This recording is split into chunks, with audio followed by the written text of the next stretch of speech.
Mapping business layers and using them in your analysis within Business Analyst. Within the Map section, a user has the ability to add data to the map. In this case, a user is interested in using Living Atlas, the authoritative database of Esri mapping, to search for opportunity zones.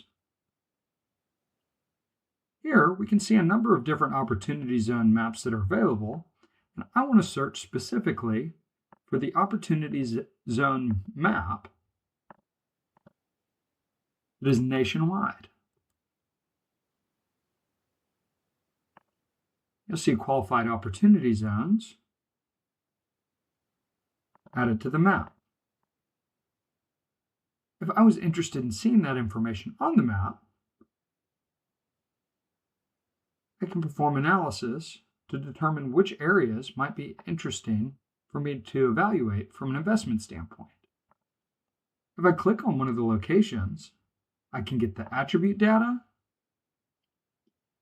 that's available within the file